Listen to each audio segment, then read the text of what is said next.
4 boys, 10 days, one perfect, unforgettable trip to Taiwan. At least, that's how it was supposed to be.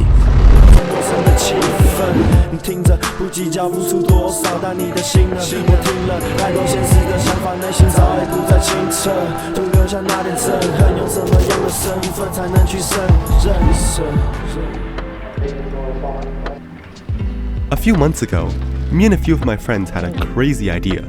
What if we all went to Taiwan over spring break? Taiwan! It was the first time we had gone on such a big trip with friends instead of family, so I decided I was going to capture all of it on video. Dang, yeah, he should be. Okay. Hello, hello. My fourth friend wasn't flying in at the same time as the rest of us were, so we spent the first day wandering around Taiwan with absolutely no plan. Yo, we're in Taiwan. The city hits different here. Like the light and everything. It's nice. It's so pretty.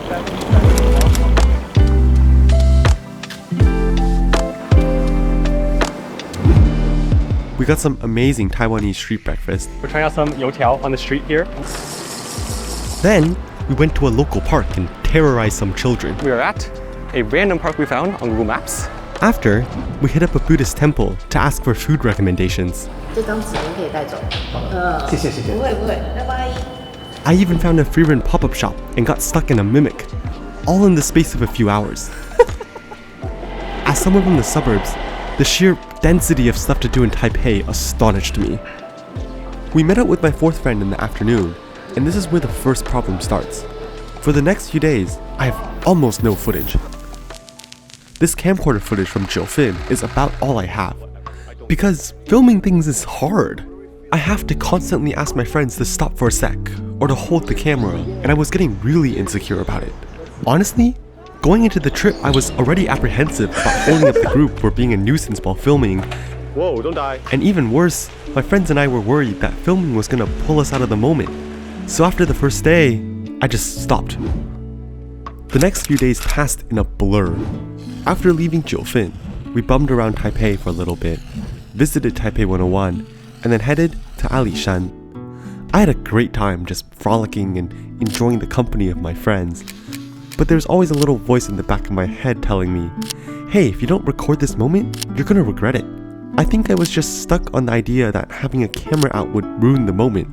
But now, I realize it's more about your mindset, about focusing on the present instead of how it's gonna be remembered in the future. It took me a few days, but eventually I realized this and thought that it would be really sad if there was no footage at all of the trip, and resolved to get a few shots while still focusing on my friends.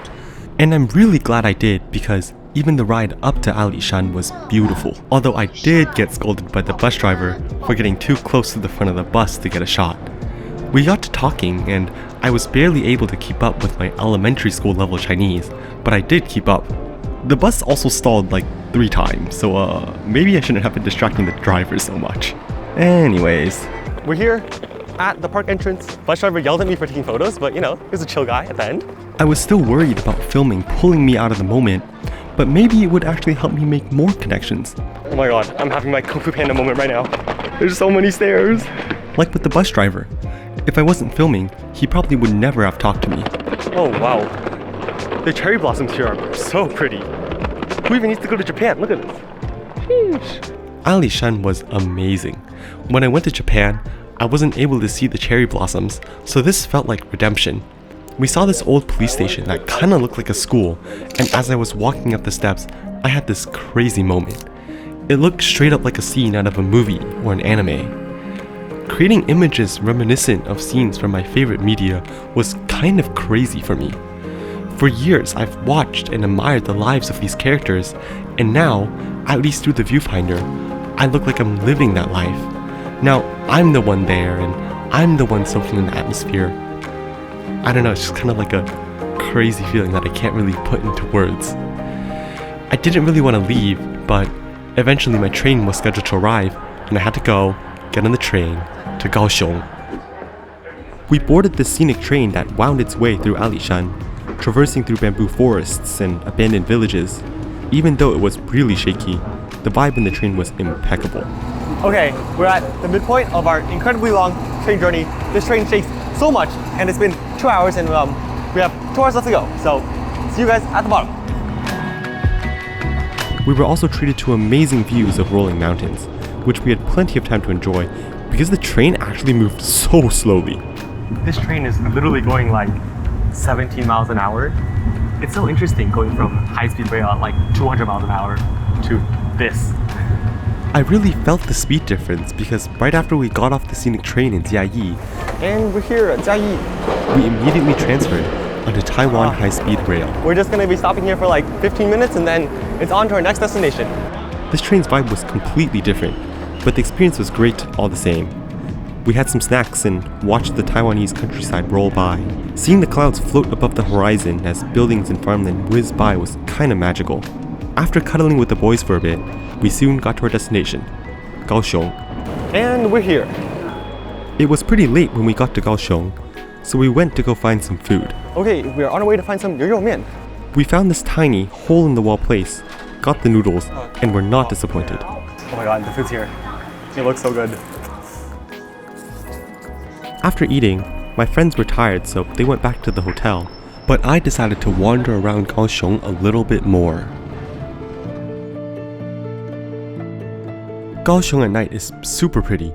The waterfront is bespeckled with a million dots of light glinting off the bay. But as I was there, staring out into the lights and alone for the first time since the trip started, the doubts I'd kept suppressed for the whole trip started popping up. What if my friends don't like me? What if they're just pretending to like me? What if I'm bringing the mood down? I'm here in Taiwan with 3 of my friends who I'm very close with. It's supposed to be, greatest trip of my life. I just turned 20, but I don't know.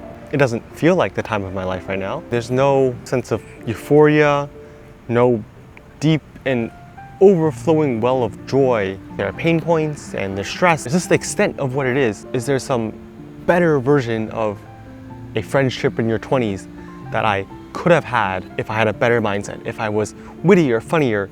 I don't know.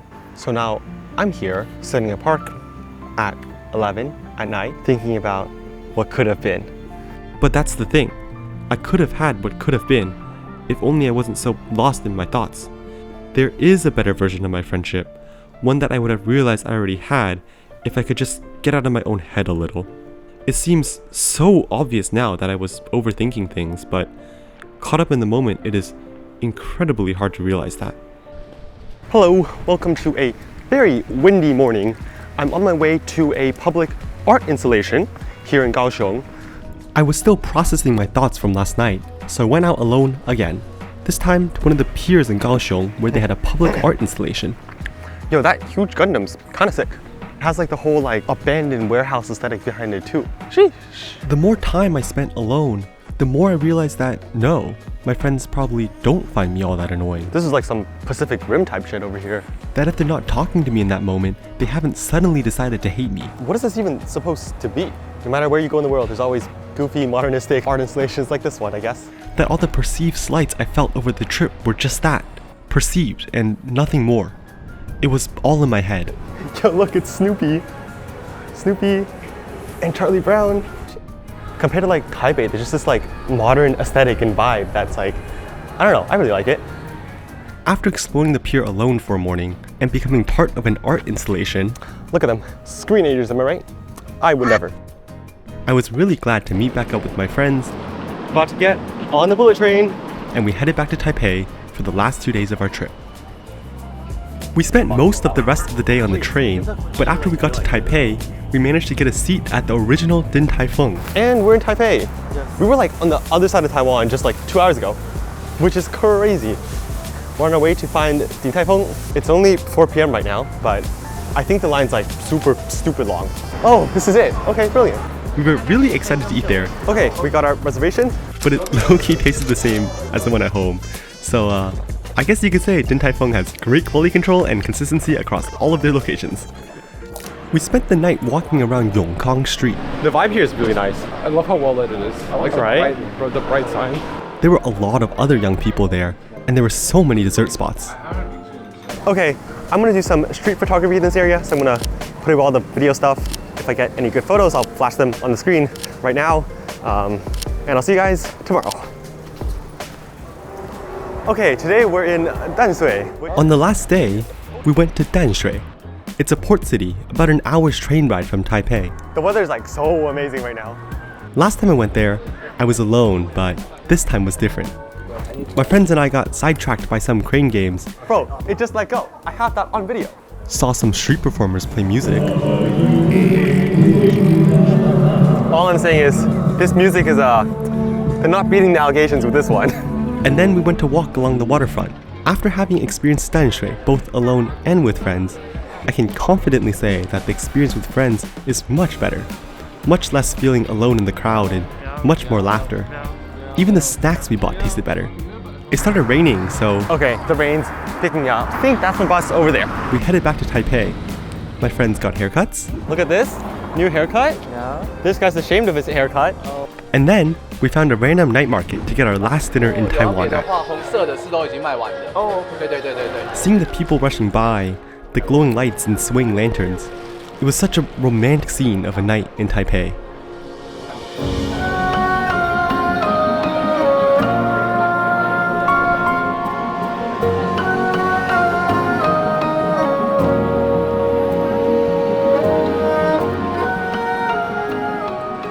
And then it was time for goodbye.